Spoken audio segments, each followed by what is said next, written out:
ബഹുമാന്യരെ, നല്ല വചനം പേജിലൂടെ നമ്മൾ പഠിച്ചുകൊണ്ടിരിക്കുന്ന രക്ഷാ നഷ്ട സാധ്യത വാക്യങ്ങളുടെ പരിശോധനയാണ് ഇന്നത്തെ മറ്റൊരു വീഡിയോയിൽ ഞാൻ ഇവിടെ ഓർപ്പിക്കുവാൻ ആഗ്രഹിക്കുന്നത്. ഇതുവരെ നമ്മൾ ഗലാത്യ ലേഖനത്തിൽ നിന്ന് പല നിലയിലുള്ള രക്ഷാ നഷ്ട സാധ്യതാ പ്രമേയങ്ങളെ വിശകലനം ചെയ്തുകൊണ്ട് ഇരിക്കുകയായിരുന്നു. ഇന്ന് ഫിലിപ്പിയ ലേഖനത്തിൽ പറയപ്പെടുന്ന ഒരു വാക്യം, ആ വാക്യത്തിന്റെ പ്രത്യേകത നിങ്ങളെ ഓർപ്പിക്കുവാൻ ഞാൻ ആഗ്രഹിക്കുകയാണ്. ഫിലിപ്പിയ ലേഖനം അതിന്റെ 1-ാം അധ്യായത്തിന്റെ 19-ാം വാക്യം. ആ വാക്യത്തിൽ നാം ഇപ്രകാരം വായിക്കുന്നു: നിങ്ങളുടെ പ്രാർത്ഥനയാലും യേശുക്രിസ്തുവിന്റെ ആത്മാവിന്റെ സഹായത്താലും അത് എനിക്ക് രക്ഷാകാരണമായി തീരും എന്ന് ഞാൻ അറിയുന്നു. ആ വാക്യം ഞാൻ ഒന്നുകൂടെ വായിക്കാം. നിങ്ങളുടെ പ്രാർത്ഥനയാലും യേശുക്രിസ്തുവിന്റെ ആത്മാവിന്റെ സഹായത്താലും അതെനിക്ക് രക്ഷാകാരണമായി തീരും എന്ന് ഞാൻ അറിയുന്നു. റോമൻ കാരാഗൃഹത്തിൽ കിടന്നുകൊണ്ട് ഫിലിപ്പിയിലെ സഭയിലെ വിശ്വാസികളുടെ പ്രാർത്ഥനയെ യാചിക്കുന്ന മനോഹരമായ ഒരു രംഗമാണ് ഈ വേദാംശത്തിൽ നമുക്ക് കാണുവാൻ സാധിക്കുന്നത്. ഈ ഭാഗം എടുത്തിട്ട് അപ്പോസ്തലനും രക്ഷിക്കപ്പെട്ടില്ല എന്ന് സ്ഥാപിക്കാൻ ചില ആളുകൾ ശ്രമിക്കുന്നതാണ് ഈ വാക്യാംശത്തെ തെറ്റായ നിലയിൽ വ്യാഖ്യാനിക്കുവാൻ കാരണമായി തീരുന്നത്. വാസ്തവത്തിൽ ഈ വേദാംശം നമ്മൾ പഠിക്കുമ്പോൾ എന്താണ് അപ്പോസ്തലനായ പൗലൂസ് ഇവിടെ ഉദ്ദേശിച്ചത്? താനും രക്ഷിക്കപ്പെട്ട ആളല്ലെന്നോ, ഫിലിപ്പിയിലെ വിശ്വാസികളുടെ പ്രാർത്ഥന കൊണ്ടും യേശുക്രിസ്തുവിന്റെ ആത്മാവിന്റെ സഹായത്താലും തനിക്ക് ഭാവിയിൽ രക്ഷിക്കപ്പെടാൻ സാധിച്ചേക്കാമും എന്നുള്ള ചിന്തയാണോ അദ്ദേഹം പറയുന്നത് എന്നുള്ളത് സൂക്ഷ്മ വിശകലനം ചെയ്താൽ അനായാസേന നമുക്ക് ഗ്രഹിക്കുവാൻ സാധിക്കുന്നു. അതിൽ ഇവിടെ ഞാൻ ഓർപ്പിക്കാൻ ആഗ്രഹിക്കുന്ന വിഷയം ശ്രദ്ധിക്കുക. നമ്മുടെ ആത്മരക്ഷ മറ്റുള്ളവരുടെ സുവിശേഷ യജ്ഞത്താലും പ്രാർത്ഥനയാലും മാത്രം കിട്ടുന്നതല്ല. അത് പ്രത്യേകം മനസ്സിലാക്കണം. നമ്മുടെ ആത്മരക്ഷയ്ക്ക് വേണ്ടി പ്രാർത്ഥിക്കുന്ന ധാരാളം ആളുകൾ ഉണ്ടാവാം. ആഫ്രിക്കൻ വനാന്തരങ്ങളിൽ കർത്താവിന്റെ വേല ചെയ്ത ഏറ്റവും പ്രശസ്തനായിരുന്ന ഡേവിഡ് ലിവിങ്സ്റ്റൺ, അദ്ദേഹത്തെ സംബന്ധിച്ചു, അദ്ദേഹത്തെക്കുറിച്ച് അദ്ദേഹത്തിന്റെ ശവസംസ്കാര ശുശ്രൂഷ ഇംഗ്ലണ്ടിൽ വെച്ച് നടക്കുമ്പോൾ അവിടെ വെച്ച്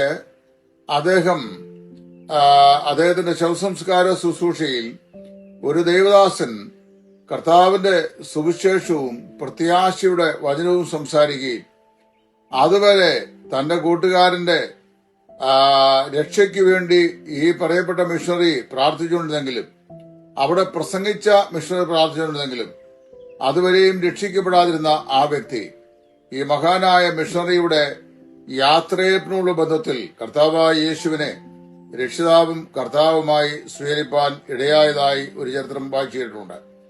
ഒരു പക്ഷെങ്കിൽ ചില ആളുകളുടെ ആത്മരക്ഷയ്ക്ക് വേണ്ടി നമ്മൾ പ്രാർത്ഥിക്കുന്നു. അത് നമ്മുടെ പ്രാർത്ഥനയുടെ ഫലമായി അവർ കർത്താവായ യേശുവിനെ രക്ഷകനും കർത്താവുമായി സ്വീകരിക്കുവാനുള്ള സാവകാശം ഉണ്ടാകാറുണ്ട്. എന്നാൽ മറ്റുള്ളവരുടെ സുവിശേഷ യജ്ഞത്താലും പ്രാർത്ഥനയാലും മാത്രം കേന്ദ്രീകൃതമായ ഒന്നല്ല നമ്മുടെ ആത്മരക്ഷ എന്നുള്ളത് നമ്മൾ മനസ്സിലാക്കേണ്ടതായിരിക്കുന്നു. അതുകൊണ്ട് ഇവിടെ പറയപ്പെടുന്നത് പൗലൂസിന്റെ ആത്മരക്ഷയെക്കുറിച്ച് അല്ല. കാരണം പൗലൂസ് നിങ്ങളുടെ പ്രാർത്ഥനയാലും യേശു ക്രിസ്തുവിന്റെ ആത്മാവിന്റെ സഹായത്താലും അതെനിക്ക് രക്ഷാകാരണമായി തീരുമെന്ന് പറയുമ്പോൾ പൗലൂസിന്റെ ആത്മരക്ഷയെക്കുറിച്ച് അല്ല ഈ പ്രമേയത്തിൽ ഇവിടെ അവതരിപ്പിക്കുന്നത്. 2 വിധത്തിലുള്ള വ്യാഖ്യാനങ്ങൾ ഈ വേദാംശത്തിനുണ്ട്. അതിലൊന്ന്, അപ്പോസ്തലൻ ഇപ്പോൾ തടവിലായിരിക്കുകയാണ്, റോമൻ കാരാഗൃഹത്തിലായിരിക്കുകയാണ്. റോമൻ കാരാഗൃഹത്തിലായിരിക്കുന്ന അപ്പോസ്തലനായ പൗലൂസിന് ഈ തടവറയിൽ നിന്ന് ഈ ഫിലിപ്പിയിലെ വിശ്വാസികളുടെ പ്രാർത്ഥനയാലും ദൈവത്തിന്റെ പരിശുദ്ധാത്മാവിന്റെ പ്രത്യേകമായ സഹായത്താലും ഒരു വിടുതൽ ലഭിക്കും എന്നുള്ള പ്രത്യാശ, ശുഭാപ്തി വിശ്വാസം അപ്പോസ്തലന് ഉള്ളതായിട്ടാണ് ഈ വാക്യാംശത്തിൽ പ്രഥമത മനസ്സിലാക്കുവാനായിട്ട് സാധിക്കുന്നു. അല്പം കൂടി വ്യക്തമായി പറഞ്ഞു കഴിഞ്ഞാൽ, തടവിൽ കിടന്ന് താൻ മരിച്ചു പോകാതെ മരണത്തിൽ നിന്നുള്ള ഒരു വിടുതൽ തനിക്ക് ലഭിക്കും എന്നുള്ള പ്രത്യാശ അദ്ദേഹം രേഖപ്പെടുത്തുകയാണ്. അതാണ് ഒരു വ്യാഖ്യാനം. രണ്ടാമത്തെ വ്യാഖ്യാനം എന്ന് പറയുന്നത് സുവിശേഷ പ്രചരണത്തിൽ മറ്റുള്ളവർ ചെയ്യുന്ന കാര്യനിമിത്തം സന്തോഷം, രക്ഷയുടെ സന്തോഷം എന്നിവ തനിക്ക് നൽകുന്നു. അതുവരെ സുവിശേഷം പ്രസംഗിക്കാതിരുന്ന പല ആളുകളും പൗലോസ് തടവിലായി എന്നറിഞ്ഞു കഴിഞ്ഞപ്പോൾ വളരെ പെട്ടെന്ന് തന്നെ സുവിശേഷ പ്രസംഗത്തിന് വേണ്ടി ഇറങ്ങി പുറപ്പെട്ടു. അങ്ങനെ ഇറങ്ങി പുറപ്പെട്ട ആളുകൾ അവർ ചെയ്യുന്ന സുവിശേഷ പ്രവർത്തനങ്ങൾ മുഖാന്തരമായി ആത്മീക സന്തോഷവും രക്ഷയുടെ സന്തോഷവും തനിക്കുണ്ടാകുവാൻ കാരണമായി തീർന്നു. അങ്ങനെ രണ്ട് നിലയിലുള്ള വ്യാഖ്യാനമാണ് ഈ വചനഭാഗത്തിന് വേദ വിദ്യാർത്ഥികൾ നൽകുന്നത്.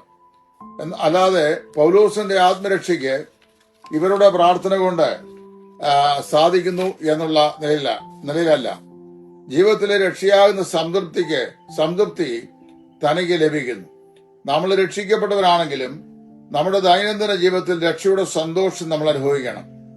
ഫിലിപ്പിയ ലേഖനം 2:14 മുതലുള്ള വാക്യങ്ങൾ ഇതോടുള്ള ബന്ധത്തിൽ വായിച്ചു നോക്കിയാൽ കുറെ കൂടെ നമുക്ക് മനസ്സിലാക്കാൻ സാധിക്കും. അപ്പൊ വാസ്തവത്തിൽ ഇവിടെ പറയപ്പെടുന്നത് പൗലോസിന്റെ ആത്മരക്ഷയല്ല, മറിച്ച് തന്റെ ആത്മസംതൃപ്തി അല്ലെങ്കിൽ സന്തോഷമാണ് പ്രധാനപ്പെട്ട പ്രതിപാദനം എന്ന് നമുക്ക് മനസ്സിലാക്കുവാൻ സാധിക്കുന്നുണ്ട്.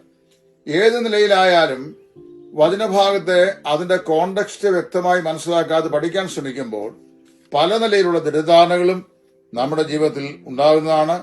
അത് വരാതിരിപ്പാൻ സ്വർഗത്തിലെ ദൈവം നമ്മെ ഏവരെയും സഹായിക്കട്ടെ.